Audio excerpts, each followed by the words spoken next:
Les étudiants africains sont-ils exclus des universités britanniques? On en parle dans cette vidéo. Ne bouge pas.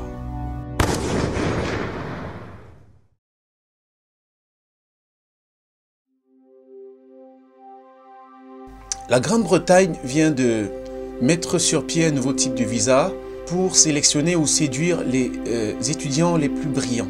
Et cette offre ne s'adresse qu'aux étudiants des 50 meilleures universités au monde. C'est-à-dire que pour y avoir accès, pour postuler à cette offre, il faut avoir été inscrit dans l'une des 50 meilleures universités du monde. Or, selon les classements mondiaux des universités, à savoir Time Higher Education, Quakerly Simon World University Ranking ou encore The Academic Ranking of World University, aucune université africaine ne fait partie de ce top 50, ce qui exclut de facto les étudiants africains de cette opportunité.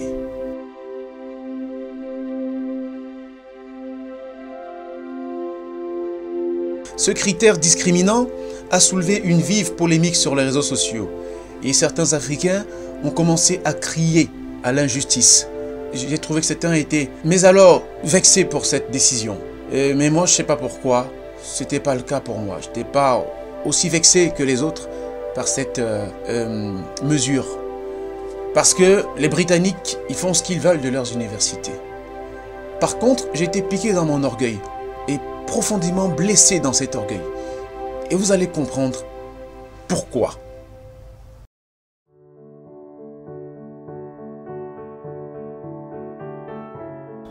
C'est vrai qu'aucune université africaine ne fait partie des 50 meilleures universités selon leurs critères, à savoir la qualité des enseignements, qui vaut pour 30%, la recherche 30%, l'influence des travaux de recherche 15%, l'international 7,5%, les revenus issus de la recherche 2,5%. Et la première université africaine, qui est l'université du Cap en Afrique du Sud, n'arrive qu'à la 109e place selon Time Higher Education. 109e place. La première université africaine n'arrive qu'à la 109e place. Je ne veux pas questionner la fiabilité de ce classement. Mais faut-il en rire ou en pleurer? Je ne sais pas. Mais n'ayons pas la mémoire courte. L'histoire nous enseigne que la première université du monde est née en Afrique. La première université du monde est née en Afrique. Mais la question c'est, où est-elle aujourd'hui? Il y a environ 800 ans, dans le pays que l'on appelle aujourd'hui le Mali, se tenait une ancienne ville nommée Tombouctou, mais bien connue pour ses grandes ressources comme l'or, l'ivoire, le sel ou même sa culture passionnante. Ce fut aussi à Tombouctou que la première université fut créée. Son nom c'est l'université de Sankoré. Et cette université fut créée sous les ordres de Mansa Moussa, l'homme le plus riche de tous les temps, dont la fortune a été évaluée à hauteur de 400 milliards de dollars. Mansa Moussa. De petits groupes de savants, hommes et femmes de cette culture se sont regroupés au sein de cette université afin de partager leurs connaissances du monde ainsi que d'apprendre des gens qui les entourent. L'université grandit petit à petit et rapidement comptait 25 000 étudiants durant cette période. C'était le meilleur endroit pour l'apprentissage des religions, surtout la religion islamique.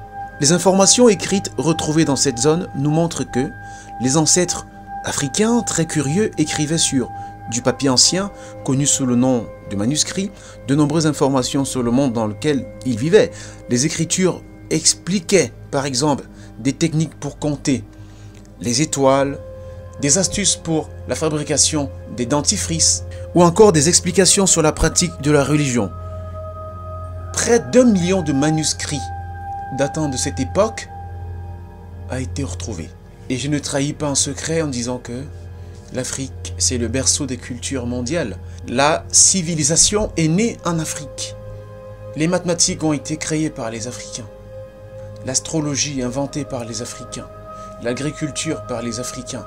C'est du moins les résultats des recherches de l'un des plus grands penseurs africains, si ce n'est le plus grand penseur africain, qui n'est autre que Cheikh Anta Diop. En disant que ce sont les ancêtres des nègres qui vivent aujourd'hui principalement en Afrique noire, qui ont inventé les premiers, les mathématiques, l'astronomie, le calendrier, les sciences en général, les arts, la religion, l'agriculture, l'organisation sociale, la médecine, l'écriture, les techniques, l'architecture.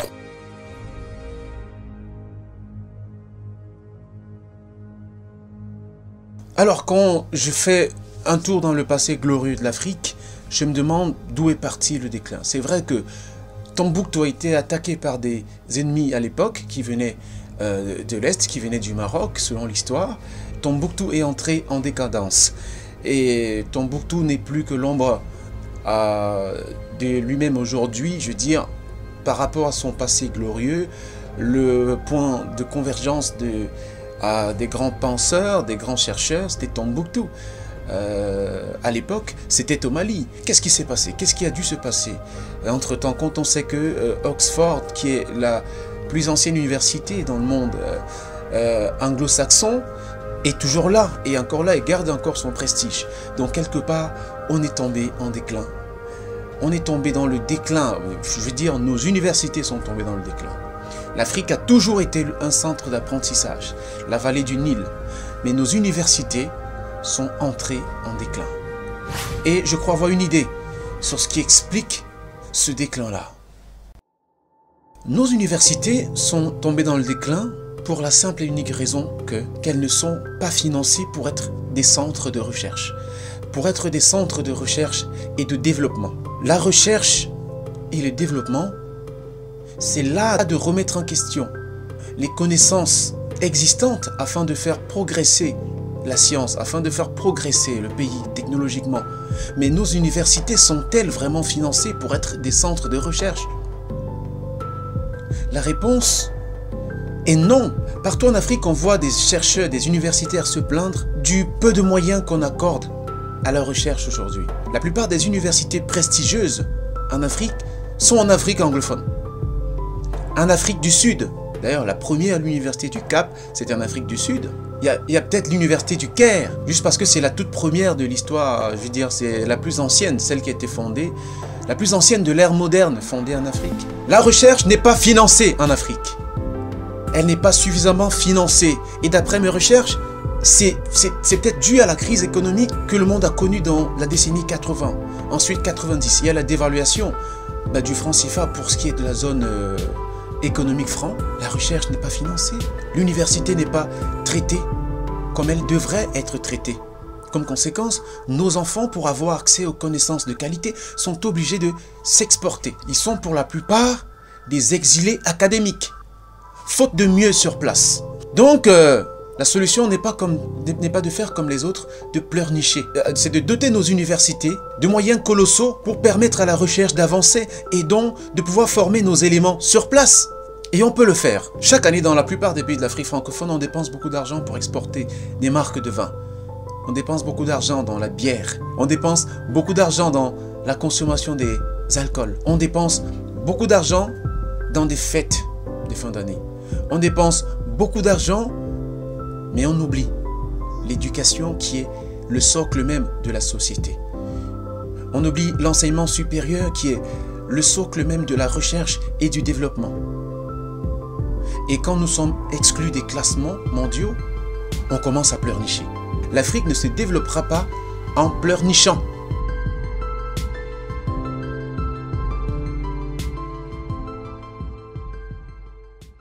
L'Afrique se développera le jour où elle prendra conscience de l'essentiel. Dans quoi faut-il mettre le plus de moyens pour pouvoir progresser? Et c'est valable pour toi qui m'écoutes. Parfois, on passe toute notre vie à tourner en rond parce qu'on n'accorde pas la priorité à l'essentiel. On privilégie ce qui nous détourne de l'essentiel, ce qui nous détourne de ce qui est valable, de ce qui est utile. Et c'est le cas pour la plupart des jeunes aujourd'hui, des jeunes Africains. Comment utilisent-ils les réseaux sociaux? Ils sont sur les réseaux sociaux pour la plupart pour chercher le divertissement. Regardez comment est-ce qu'on conduit sur TikTok. C'est que le divertissement à 90%. Le divertissement, la recherche du divertissement est normale. Mais le problème, c'est le pourcentage que nous accordons au divertissement. Pour un continent en développement, un continent qui se développe, est-ce que le divertissement doit avoir un pourcentage plus élevé que le travail, par exemple? Pour que l'Afrique avance, ça doit être 20% de divertissement, 80% de travail. Et ils ont peut-être raison, ceux de la diaspora qui reviennent souvent et disent, bien en Afrique, vous ne travaillez pas. Vous passez du temps, vous tuez le temps, mais vous avez l'impression que vous travaillez, mais vous ne travaillez pas. Travailler, c'est aussi travailler intelligemment. C'est financer la recherche pour aider nos élites intellectuelles à trouver des solutions locales aux problèmes locaux. Et vous allez comprendre pourquoi les BRICS ont beaucoup émergé.